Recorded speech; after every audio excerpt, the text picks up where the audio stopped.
नमस्कार. नवराष्ट्र मुंबई नववार्ता या विशेष कार्यक्रमात मी माधवी वाडकर आपणा सगळ्यांचं स्वागत करते. रसिको महाजनको महाराष्ट्र राज्यात वीज निर्मिती करण्याचं महत्त्वाचं आणि जबाबदारीचं कार्य पार पाडते. महाजनकोने आतापर्यंत thermal power, hydro power, gas turbine असे विविध स्टेशन चालवले आहेत. आणि आज आपल्यासोबत आहे महाजनकोचे अध्यक्ष आणि प्रबंध निदेशक डॉक्टर पी अनबलगन. डॉक्टर, तुमचं खूप खूप स्वागत असो. नमस्कार. डॉक्टर महाराष्ट्र राज्यातील वरिष्ठ IAS ऑफिसर आहेत आणि 2022 पासून ह्या पदावर आल्यानंतर वीज निर्मितीच्या कमतरतेबाबत त्यांनी अनेक समस्या सोडवल्या आहेत. तर सर, जास्ती वेळ घेत नाही, थेट प्रश्नांना सुरुवात करते. कोळसा प्रतिबंध ह्याबद्दल काय उपाययोजना केलेल्या आहेत किंवा पुढे आपण करत आहोत? आपण तसं तरी पाहिलं, रोज ॲव्हरेज 1,30,000 मेट्रिक टन आपण इतकं आपण वापरतो आणि वर्षाला ऑलमोस्ट 40 मिलियन मेट्रिक टन्स इतकं कोळसा अंदाज लागते. पण या वर्षाचं वीज डिमांड बघून कदाचित अजून एक 5-6% जास्त होईल. आणि आत्तापर्यंत गेल्या मागच्या वर्षापेक्षा आपण जेव्हा कंपेअर केले जवळजवळ आपण 3,000 मिलियन युनिटपेक्षा जास्त पण वीज निर्मिती केले. आणि बिल्डिंगसुद्धा पाहिलं तर 6,000 करोडच्या जास्त बिल्डिंग मागच्या गेल्या वर्षाच्या तुलनेने आपण जास्त केले.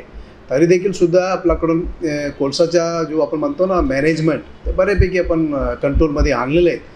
आणि त्यातला आपण पहिल्यांदा म्हणजे रैल, सी आणि रेन म्हणजे RSR म्हटलं जातं. म्हणजे आपण एखादा ओरिसामध्ये आपण तिथे पोर्ट एरियामध्ये घेतो आणि नंतर पुन्हा इथे धरमताला घेतो, पुन्हा ट्रेननी घेतो. म्हणजे रेल आणि सी आणि म्हणजे डोमेस्टिक कोळसा थ्रू शिप्स घेणे पहिल्यांदा आपण केलेले. ते सुद्धा जवळजवळ 1.5 मिलियनचा आपण कोळसा घेतलेले. आणि काही 6% आपण इम्पोर्टचं कोल पण वापरतो. आणि बाकी काही आपलं म्हणतो ना त्याला आणखीन जरा MCL, SCCL, WCL आणि सिंगरेणी ह्या याच्याकडून अजून जास्त आपण म्हणतो ना रेक्स अलॉटमेंटसाठी सुद्धा आपला प्रयत्न असतं. आणि केंद्र शासनाच्या लेवलचा जो कमिटी असतात, सबग्रुप कमिटी, दर आठवड्याचं मीटिंग असतं, त्याच्यामध्ये सुद्धा आपलं डिमांड घेतली जाते. आणि बऱ्यापैकी त्याची डिमांडसुद्धा दखल घेऊन आपल्याला बऱ्यापैकी आतापर्यंत तरी कोळसा चांगलं दिलं गेलं.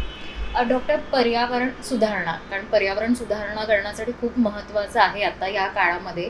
तर महानिर्मिती यासाठी काय पावलं उचलत आहेत किंवा काय उपाययोजना करतायत, काय सांगाल? तर याच्यामध्ये एक थर्मल पॉवर स्टेशनमध्ये आता गेलं बघितलं तर थर्मल पॉवर स्टेशन सोडून आता सोलारमध्ये किंवा हायड्रोमध्ये काय असं प्रदूषणाचा मुद्दा निघत नाही. थर्मलमध्ये आपल्याला एकदा पार्टिक्युलेट मॅटर असतात आणि सल्फर ऑक्साईड्स आणि नायट्रोजन ऑक्साईड्स असतात. आणि याच्यासाठी मोठ्या प्रमाणे गुंतवणूक या वर्ष महानिर्मितीने केलेलं आहे. याच्यामध्ये जे सर्व जुनं संच आहे त्यांना ESP म्हटलं जातं, इलेक्ट्रोस्टॅटिक प्रिसिपिटेटर. याची रेट्रोफिटिंग म्हणजे पूर्ण चंद्रपूर, कोराडी, कापरखेडा, पारस, पार्ली, नाशिक आणि भुसावळ हे सर्वमध्ये जिथे जिथे जुनं संच त्याची सर्वांची ESPचे रेट्रोफिटिंगचे काम आपण घेतलेले. जवळजवळ 1500 ते 2,000 करोडचे आपण हा एक कामं घेतलेले. आणि त्याच्या पलीकडे पहिल्यांदा नायट्रस ऑक्साईड कमी करण्यासाठी SCR असं म्हटलं जातं एक टेक्नॉलॉजीसुद्धा आपण काही प्लांट्समध्ये आपण घेतलेले. तो अजून ते प्राथमिक स्वरूपाचे NTPCसुद्धा काही प्लांट्समध्ये घेतलेले. त्याची सक्सेस अजून आपल्याला बघायचं आहे, बट ते सुद्धा आपण प्रयत्न केले. आणि तिसरा जो सल्फर ऑक्साईड्स असतात, सल्फर ऑक्साईड्स म्हणजे FGD, फ्लू गॅस डिसल्फरेशन, ती सुद्धा पहिल्यांदा आपण ड्राय FGD म्हटलं जातं. ते सुद्धा जुनं संचामध्ये आपण सुरू केलेलं आहे.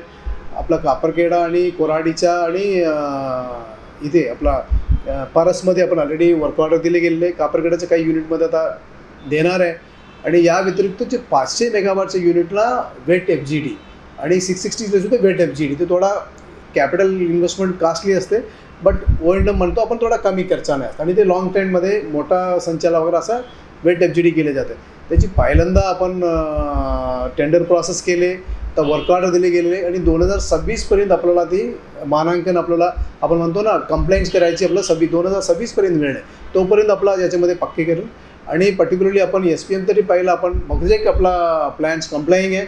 त्याच्या पलीकडे फ्लाय ॲश किंवा बॉटम ॲशच्या निर्मिती जी होते त्याचीसुद्धा आपण फ्लाय ॲशच्या क्लस्टर किंवा आता पहिल्यांदा आपण मोठी संख्येने मोठी वॉल्यूमनी आपण म्हणतो ना सिमेंट क्लिंकर्स किंवा सिमेंट युनिट्सला आपण हा फ्लाय ॲशची टेंडर काढून आपण त्यांना ट्रान्सपोर्टेशनची थ्रू रेल्वे ट्रान्सपोर्टेशनची व्यवस्था आपण केलेली आहे. पर्टिक्युलरली चंद्रपूर आणि कोराडीमध्ये हा पहिल्यांदा हा प्रयोग आपण केलेले. तसे एक कॉम्प्रिहेन्सिव्ह अप्रोच आपण केलेले. या पलीकडे Mahanirmiti is the first organisation to use sewage water. आता कापरखेडा आणि कोराडी तरी आपण पाहिला जवळजवळ 320 MLDच्या आपण नागपूर म्युनिसिपल कॉर्पोरेशनची जो सिवेज वॉटर आहे सॉलिड त्याची पूर्ण टेर्शियरी ट्रीटमेंट करून आपण वापरतो. आणखीन जे 2000 आता 2 युनिट आपला कोराडीमध्ये येणार आहे त्याला पूर्णपणे आपण हा सिवेज पाणीच वापरणार आहे. आणि तसंच जळगाव भुसावळचं सुद्धा आपण वेस्ट वॉटरची आपण जोड आपलं फिजिबिलिटी आपण भुसावळसाठी केलेलं आहे. तसंच अकोले कॉर्पोरेशनचे सुद्धा आपण परतसाठी आपण करणार आहेत. आणि चंद्रपूरमध्ये सुद्धा 50 MLDचा आता वेस्ट वॉटर ट्रीटमेंट प्लांट आपला ऑलमोस्ट फायनल आलेलं आहे. तसं एकंदरीत देशामध्ये या विषयावरती अग्रेसरने काम करणार महानिर्मिती आहे. तर मोदीजींनी आता सौर ऊर्जा पॅनल म्हणजे घरांवरती सौर पॅनल ही योजना सुरू केलेली आहे. सो काय सांगाल की ह्याच्यामध्ये महानिर्मितीचा सहभाग किती आहे आणि कसा असेल? सोलार पॉवर आता आपल्याला काही कॉपच्या सुद्धा कमिटमेंट असते आणि एकंदरीत देश म्हणून सुद्धा आपला काही कमिटमेंट असतं. आणि आम्हाला असं कंपनी म्हणून कारण की आता पुढे पुढे थर्मलचा जो यूज 50-60% मर्यादित राहणार आहे. आणि थर्मल प्लांटला सुद्धा असं बॅकिंग डाऊन असं सांगितलं जाते म्हणजे आम्हाला 90% तरी चालवता येईल. तरी म्हणता तुम्ही 50% कॅपॅसिटीने चालवा. कारण की दिवसात तुम्हाला सोलार मिळणार आहे, रात्री विंडचे मिळणार आहे. म्हणून महानिर्मितीने सुद्धा हा मोठ्या प्रमाणे अग्रेसिव्हली हा सोलार पॉवर प्लांटकडे लक्ष दिलेलं आहे. आणि 2030पर्यंत किमान 6,000 ते 8,000 मेगावॉट हा सोलार प्लांटची आपल्याला एरेक्शनची आता उद्दिष्ट ठेवलेलं आहे. त्याच्यामध्ये आरी बंडलिंग म्हटलं जातं. जो थर्मल प्लांट आहे त्याला रिन्युएबल एनर्जीसोबत जोड करायचं. त्याला जवळजवळ 1700 मेगावॉटचं आपण आता पुढील 2 वर्षामध्ये आपण कार्यान्वित करणार. आणि त्याच्या पलीकडे आपण जो कृषी फीडरचं जो आपण जो म्हणतो आपण फार्मरचं जो वीज आहे दिवसात भेटलं पाहिजे शेतकऱ्यांसाठी. त्याच्यासाठी जो सोलरायझेशन आहे ते ॲग्रिकल्चरल फीडर जो कृषीसाठी जो पाणी देणार पंपाला दिवसात वीज भेटलं पाहिजे त्याच्यासाठी सुद्धा हा CM ॲग्रीफीडरच्या स्कीममध्ये अग्रेसरनी महानिर्मितीने पार्टिसिपेट केले. आता क्लोज टू 1500 मेगावॉट आपण त्याच्यामध्ये सुद्धा करणार आहे. तसं पुढील एक 3 ते 4 वर्षामध्ये आपल्याला किमान 5000 मेगावॉट सोलारकडे जाण्याची आहेत. याच्यामध्ये मेडासोबत सुद्धा आम्ही नुकतेच MOA केलेलं आहे. त्याच्यामध्ये काही हायब्रिड सोलार आणि विंडचे सुद्धा हायब्रिड आपण करणार आहेत. त्याच्यावर इकडे युनिव्हर्सिटीचे जो जहा आहेत मोकळ्या जागा की राहुरी विद्यापीठ आहे, अजून जे परभणी विद्यापीठ आहे त्याच्यात आता राहुरीमध्ये MOA केले 101 मेगावॉटचं आपण करणार आहे. आणि काही लाईक इराई डॅम आहे, लोअर वर्धा आहे तिथे सुद्धा आपला फिजिबिलिटी चालू आहे. फ्लोटिंग सोलारसुद्धा करता येईल का. आणि नॉट ओन्ली म्हणजे महाराष्ट्रात तरी आपण इथे एक क्लायंट म्हणून बघणार आहे महाराष्ट्रात. त्याच्या पलीकडे सडलज जल विद्युत निगमसोबत आपण टायअप केलेलं म्हणजे एक SPV होणार आहे. त्या पलीकडे NTP सोबत. हे म्हणजे एक देशाचे सुद्धा आपण एक मार्केट म्हणून बघून आपण रिन्युएबल पॉवरमध्ये उतरणार. सर आता बघता उष्णता खूप मोठ्या प्रमाणावर वाढते त्याच्यामुळे वीज निर्मिती सुद्धा मोठ्या प्रमाणावर गरजेची लागणार आहे. तर ह्यासाठी महानिर्मिती काय उपाययोजना करताय किंवा काय पावलं उचलण्यासाठी सुरुवात केली आहे का काही? हां आपला बघा MSEDCच्या डिस्कामच्या जवळजवळ 35% ते 38% आपला असतात आणि बाकी केंद्र शासनाचा भाग असतात आणि बाकी इंडिपेंडंट पॉवर प्रोड्युसर असतात. त्याचं कमिटमेंट पूर्वी आपण कसं 5,500-6,000 चालवायचं आपण ॲव्हरेज 7,500 ते 8,000 चालवतो. थर्मल याची रिलायबिलिटी आपण वाढवली. आता गेले 1.5 वर्षामध्ये इतके रिपेअरिंग आणि O&Mच्या आपण प्रॅक्टिसेस आणले, काही तज्ञाचा हे घेतलेले आणि जो लॉंग टर्मनी जे कोल हँडलिंग प्लांटचे इश्यू असतात, काय बॉयलरचे इश्यू असतात, काही रोटरचे इश्यू असतात, सर्व दुरुस्त्या केल्या. आपला रिलायबिलिटी खूप वाढलेलं आहे. म्हणजे प्लांट बंद पडण्याचे जो प्रमाण होता पूर्वी ते ऑलमोस्ट आपण बेंचमार्कपर्यंत आलेलं आहे. उदाहरण जानेवारीमध्ये आपण सर्वात जास्त जनरेशन केलेलं आहे. म्हणजे महानिर्मितीची हिस्ट्रीमध्ये सर्वात जास्त जनरेशन आपण जानेवारीमध्ये केले. हा जानेवारी तसं हाय डिमांड सीझन नाही, लो डिमांड सीझन आहे. म्हणून आपला तयारी आहे, रिलायबिलिटी असेल, आपला संच अधूनमधून बंद पडणार नाही त्याच्यासाठी जो बेस्ट O&M प्रॅक्टिसेस केले आणि कोळसासुद्धा कमी पडणार नाही याचीसुद्धा व्यवस्था केलेली आहे.